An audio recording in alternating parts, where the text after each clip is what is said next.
భారతదేశపు మహాగ్రంథాలు, కావ్యాల సంపూర్ణ సంకలనం. సబ్స్క్రైబ్ చేయండి. తిలక్.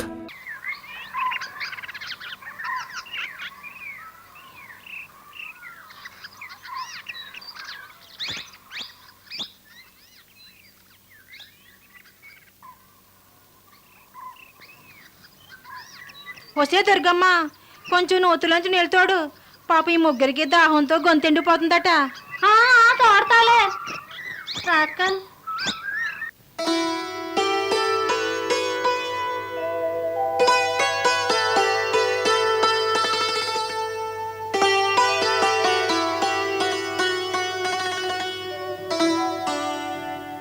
చాలా దూరం నుంచి వచ్చినట్టున్నావు. అలా కూకొని శాద తీర్చుకో.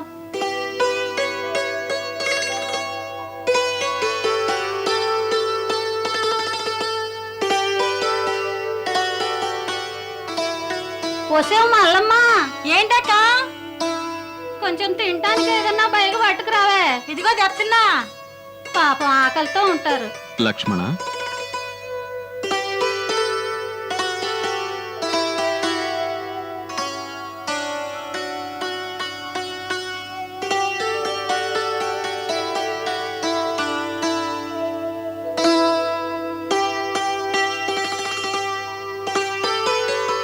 సోదరి, ఇంకొంచెం నీళ్ళు ఇవ్వండి.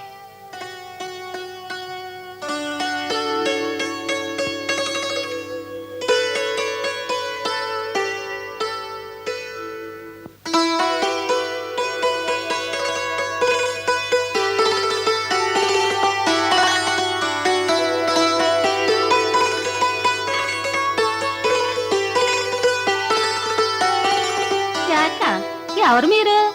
ఎక్కడి నుంచి వస్తున్నారు? ఈ అడవుల్లోకి ఎందుకు వచ్చినారు? మేము వనాలలో తిరిగే వనవాసులం. మీ మాటలు అసలు నమ్ము. అడవుల్లో ఎవరైనా సంతోషంగా ఉండాలని వస్తారా ఏంటి? మేము కోరి వచ్చాం. అలా ఒత్తొత్తు మాటలు అనకండి.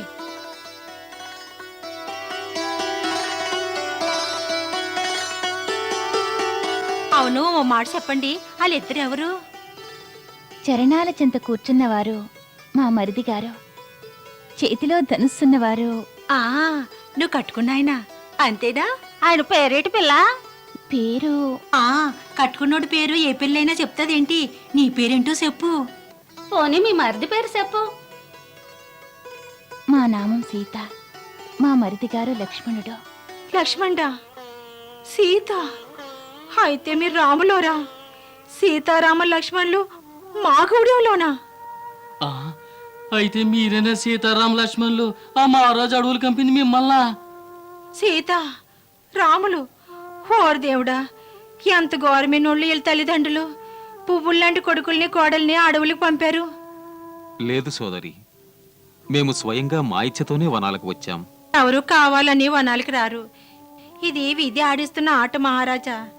తమలాంటి వాళ్లే వనాల్లో కష్టాలు అనిపిస్తే మరి ఆ బొమ్మయ్య రాజభోగాలు ఎవరి కోసం ఇచ్చినట్టు? చెప్పులు లేని తమ పాదాలు సొత్తుంటే దుఃఖం ఆగడం లేదు. తమరు మహారాజులు. సీతమ్మ తల్లి, మేము తెలియక తప్పులు చేసి ఉంటే మమ్మల్ని మన్నించండి అమ్మా. తమరు సెలవిస్తే తమ పాదాల కింద మా చేతులు ఎట్టుకుంటూ మీ వెనకాలే వస్తాం. వద్దు సోదరా, మా గురించి దుఃఖించకండి. మాకు ఎలాంటి కష్టమూ లేదు. ఇక మాకు సెలవియండి. ఇంకా ఈ అడవుల్లో ఏడకపోతారు ప్రభు, ఈ గూడెంలోనే ఉండండి. లేదు సోదరా, మేము చిత్రకూటం వెళ్ళాలి. భరద్వాజ మహర్షి సూచించారు ఆ స్థలమే మాకు ఉత్తమమని. దయచేసి అక్కడికి చేరుకునే మార్గం చెప్పండి చాలు. ఈ మాత్రం దానికి అంత పెద్ద మాటలు ఎందుకు ప్రభు? మేమందరం తమరి వెంటే తమరు సేవలు చేయడానికి వస్తాం. అక్కడ వాల్మీకి ముని ఆశ్రమం ఉంది. వారు అనుమతి తీసుకుని మీకోసం కుటీరం కట్టిస్తాం. మీకు సేవలు చేసే అదృష్టం కలిగింది. అదే మా భాగ్యం.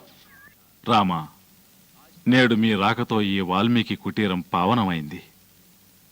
మీ దివ్య తేజస్సు మా ఆశ్రమం అంతా ప్రకాశిస్తోంది. తమ సేవకునికి మహోన్నత స్థానాన్నిస్తున్నారు. ఇది తమరి విశేష గుణం. వాస్తవానికి మీ శ్రీచరణాల వరకు చేరుకోవడమే మా అదృష్టం. తమరి సన్నిధికి చేరినంతనే మనిషికి తన ఆత్మలో మిళితమైన భగవంతుని స్పర్శానుభూతి కలుగుతుంది. ఒక విషయం తెలుసా రామా, మాకెటువంటి అనుభూతి కలుగుతుందంటే భక్తుడి భగవంతుడి సమ్మేళనం జరుగుతున్నట్టుంది. భగవంతుడే స్వయంగా భక్తుడి చెంతకు వచ్చినట్టుగా ఉంది. మహాత్మా, తమరు కవులు. కవి తన కల్పనాశక్తితో తన భావనలకు అనుగుణంగా కొత్త సృష్టిని సృష్టించగలడు. కవులు అంతటి మేధావంతులు. ఒక పాషాణాన్ని కూడా సజీవం చెయ్యగలరు. ఒక సామాన్య మానవుణ్ణి భగవంతుడిగా రూపకల్పన చేసుకోవడం తమలాంటి వారికి కఠిన కార్యం కాదు. ఇది కల్పన కాదు రామా.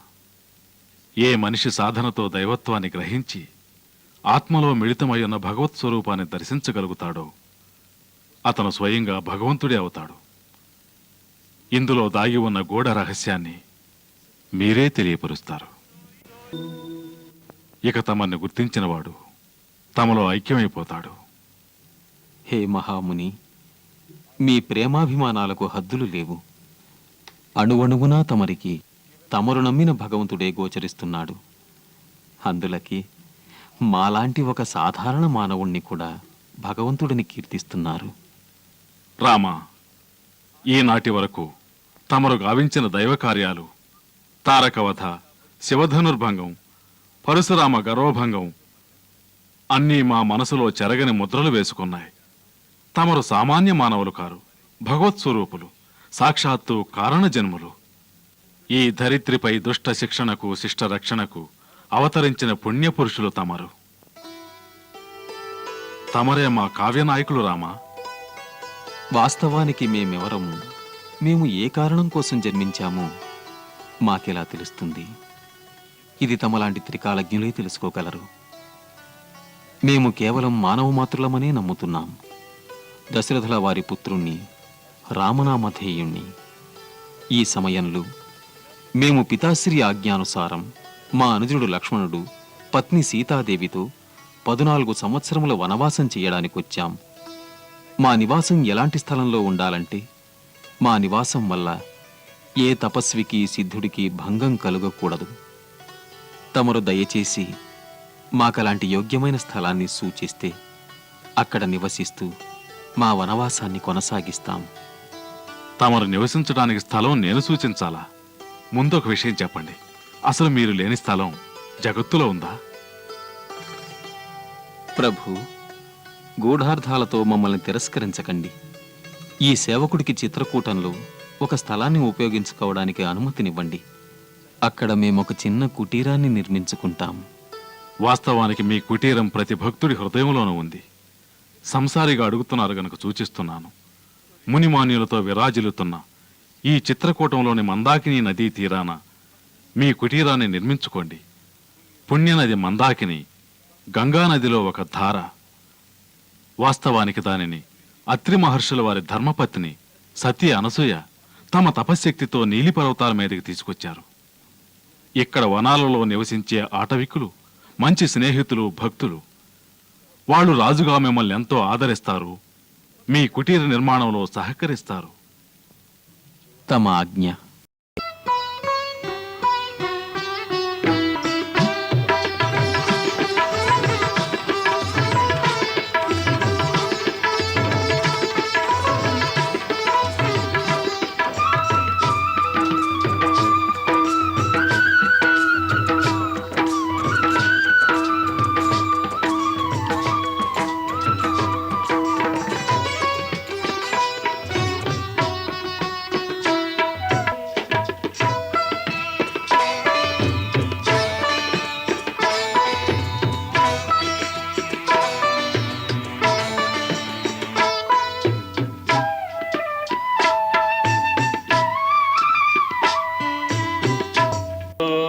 पुण्यतिथो मम सकलमनोरथ सिद्ध्यर्थ गृहप्रवेशाङ्भूतं द्वारशाखाधिष्ठातदेवतानां पूजनमहं करिष्ये। दक्षिणशाखायां गङ्गायै नमः स्वाहा, वामशाखायां यमुनायै नमः स्वाहा, ऊर्ध्वद्वारिश्रिये नमः स्वाहा, मध्ये देहल्यां वास्तुपुरुषाय नमः स्वाहा, दक्षिणे शङ्खनिधये नमः स्वाहा, वामे पद्मनिधये नमः स्वाहा, द्वारस्य चतुष्कोणे आग्नेयानि उद्योतकर्मणे गणपते नमः स्वाहा। हे सूर्यवंश शिरोमणि, వాస్తు యజ్ఞ ఆహుతి పూర్తయింది. నేడు ఆదివారం, రోహిణీ నక్షత్రం. వాస్తు శాంతికి శుభప్రదమైనది. సీతాదేవి లక్ష్మణులతో గౌరీ, గణపతి, మహేశ్వరులను ధ్యానించి తమరు పర్ణశాలలోనికి ప్రవేశించండి.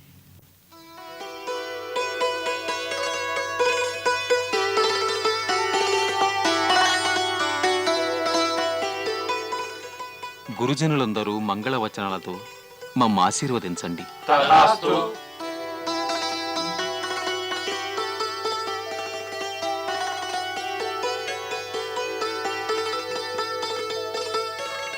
ఓ వనదేవతల్లారా, వృక్షలతల్లారా, ఓ పవిత్ర మందాకిని, వన్యమృగాల్లారా, పశుపక్ష్యాదుల్లారా, దశరథపుత్రుడు రాముడు తన భార్యా సోదర సమేతుడై ఈ పర్ణశాలలోకి ప్రవేశిస్తున్నాడు. మీ కృప మాపై ఎల్లప్పుడూ ఉండాలి.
హే మాతా పవిత్ర జన్మభూమి, నేడు నీ చరణధూళితో మా పర్ణశాల పవిత్రమైంది. నేటి నుంచి ఇదే మా అయోధ్య, ఇదే మా కోసల దేశం. మాతా, మేమెక్కడ ఉన్నా మా హృదయాలలో నీ శీతల వాయువులు నిండాలి. మా ఈ శిరస్సు సదా నీ చరణాలలో దాగి ఉండాలి.